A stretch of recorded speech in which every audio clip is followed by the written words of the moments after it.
అందరికీ నమస్కారం అండి. Welcome back to our channel Samaha creations. ఇక ఈరోజు వీడియో ఏంటి అంటే, మీరు మీ బంధంపై ఈ విధంగా ప్రేమను చూపించండి. చచ్చే వరకు మిమ్మల్ని అస్సలు విడిచిపెట్టరు.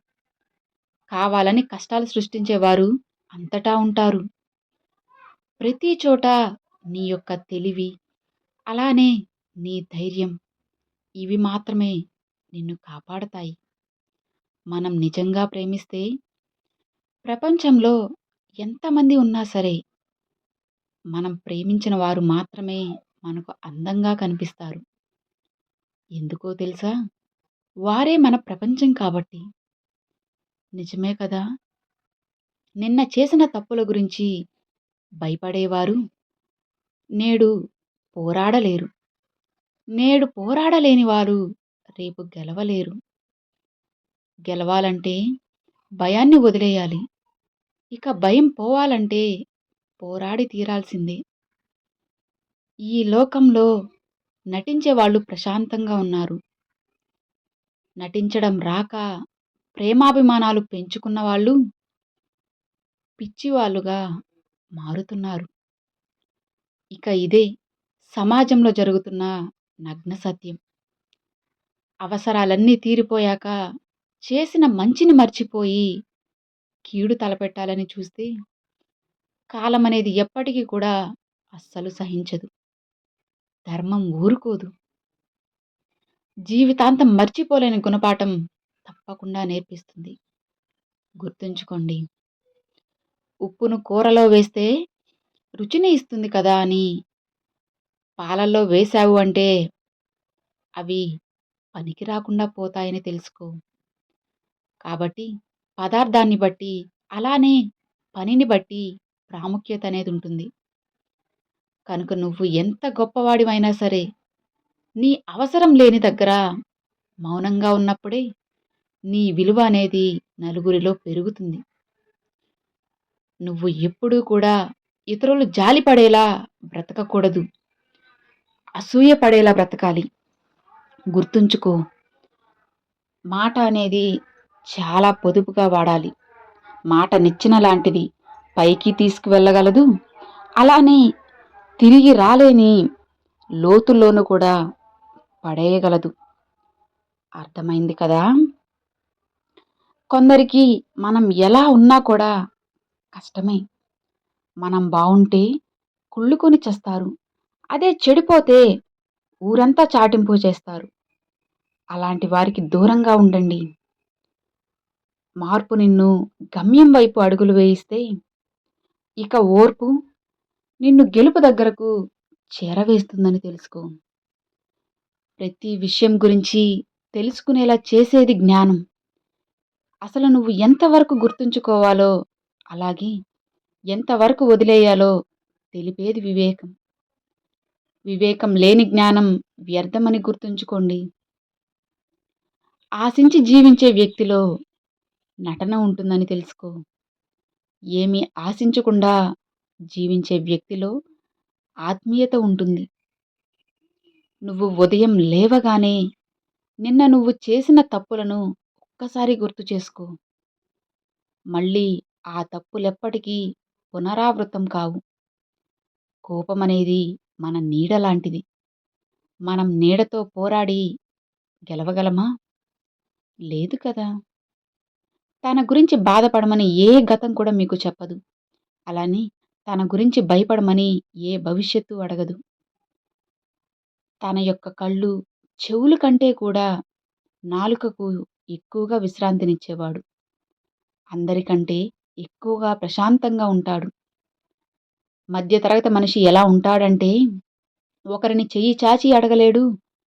ఒకరు చెయ్యి చాపితే కాదనలేడు. కాదంటారా? మీరే చెప్పండి. అసలు ఈ భూమి మీద జీవితమే శాశ్వతం కానప్పుడు, జీవితంలో వచ్చే మనుషులు, సమస్యలు ఎంత అవి ఎంతవరకు శాశ్వతం మీరే చెప్పండి. కాబట్టి ఏం జరిగినా ధైర్యంగా ఉండండి. మనిషి ఎంత మేధావి అయినా సరే, మరుక్షణం ఏం జరుగుతుందో తెలియని అజ్ఞాని. ఈ విషయం అందరూ తెలుసుకోవాలి. చేద్దామా? వద్దా? చేస్తే ఏమవుతుంది? ఎవరైనా ఏమైనా అనుకుంటారేమో అనే వందలాది అనుమానాల మధ్య ఉండిపోయే కంటే, ఏదో ఒకటి అవుతుందిలే, ఏం చేయాలి అనుకుంటున్నారో అది చెయ్యండి. ఒకవేళ నువ్వు అనుకున్న దాంట్లో గెలిస్తే ఆనందమొస్తుంది. అదే ఓడిపోతే అనుభవం వస్తుందని తెలుసుకో. అసలేమీ చెయ్యకుండా చెయ్యాలి, చెయ్యాలి అని అనుకుంటూ పోతే ఖాళీ చేతులు తప్ప ఏమీ మిగలవని గుర్తుంచుకో. జీవితంలో ఇంకా పరీక్షలెదురవుతున్నాయంటే మరింత గొప్పగా నిన్ను ఎక్కువ గొప్ప స్థాయిలో నిలబెట్టబోతున్నాయని తెలుసుకో. కాబట్టి జాగ్రత్తగా ఉండు. ఒక అద్భుతం నీ జీవితంలో రాబోతుందని ఎదురు చూడు. శక్తికి మించిన అడ్డంకులను దాటాల్సి వస్తుంది అని అంటే, నువ్వు మరింత బలవంతుడిగా తయారవుతావు అని అర్థం. ప్రతి ప్రయత్నం ఫలించాలన్నది నీ ఆశ కావచ్చు. కానీ ఫలించాల్సిన ప్రయత్నం నీకు తెలియకుండానే నీ నుండే మొదలవుతుంది అని గుర్తుంచుకో. సమయం, సందర్భం అలానే శుభముహూర్తాలు అక్కర్లేని ఒక్క క్షణం చాలు నీ ఊహలన్నీ నిజం కావడానికి. అందుకే ఊరికే ఉండిపోకు. ప్రతి క్షణం స్పృహలో ఉండు. అన్నీ సాధిస్తావు. నీ జేబులో డబ్బులు ఉన్నప్పుడు నీ కళ్ళు మూసుకుపోతే, జేబు ఖాళీ అయిన తరువాత దారులన్నీ కూడా మూసుకుపోతాయి. చిల్లర సవ్వడిలో పడి రేపన్న రోజును మర్చిపోకు. జీవితం ఒక్క రోజుతోనే, ఒక నెలతోనే, ఒక సంవత్సరంతోనే అయిపోదు. సుదీర్ఘ కాలం నువ్వు ప్రయాణం చేయాలి. గుర్తుపెట్టుకోండి. జీవితం మనకు ఎన్నో నేర్పిస్తుంది. కింద పడడము, దెబ్బ తినడము అన్నీ కూడా అన్నీ అయినా పడడం అంటే ఓడిపోవడం కాదు. దెబ్బ తినడం అంటే అలానే ఉండిపోవడం కాదు. నువ్వు దెబ్బతిన్నది అక్కడే ఉండిపోవడానికి అస్సలే కాదు. లే లేచి నడవడం కాదు. ఈసారి పరిగెత్తు. పరిగెత్తితే మళ్ళీ పడిపోతావన్న భయాన్ని వదిలేసి ధైర్యంగా మొదలుపెట్టు. ఎందుకంటే కింద పడినా మళ్ళీ లేవడం నీకు తెలుసు కాబట్టి. ఎన్ని ఎదురు దెబ్బలు తగిలినా కూడా ఈసారి నీ పరుగుని మాత్రం ఆపకు. ధైర్యంగా ఉండు. నాకు ఒక్కడికే ఎందుకిలా జరుగుతుంది అని నీ మీద నువ్వే ద్వేషాన్ని పంచుకోవద్దు. రూ. 1,00,000 సంపాదిస్తూ ఒక్క క్షణం కూడా ఇంట్లో కూర్చోలేకపోతున్న మనుషుల్ని ఒక్కసారి చూడు. వందల కోట్ల రూపాయల ఆస్తి ఉండి స్థిమితంగా కూర్చొని 4 మెతుకులు తినలేని వాడి దౌర్భాగ్యం చూడు. ఎప్పుడు వ్యామోహంలో బ్రతుకుతూ లేని దానికోసం ఏడుస్తూ కూర్చొని ఉన్న ఆనందాన్ని గుర్తించలేని మనుషులను చూడు. నీకేం తక్కువ? నెలకు ఇంత సంపాదన. నువ్వు, నీ కుటుంబం ఇంతకంటే ఏ ఆస్తి ఉండదు. కాబట్టి హాయిగా ఉండు. నీకు రావాల్సింది నిన్ను వెతుక్కుంటూ వచ్చి తీరుతుంది. వడ్డీతో సహా అన్నీ వస్తాయి. కాబట్టి జాగ్రత్తగా, ధైర్యంగా ఉండండి. రేపటి గురించి ఆలోచిస్తూ ఇప్పుడున్న ఆనందాన్ని పోగొట్టుకోవద్దు.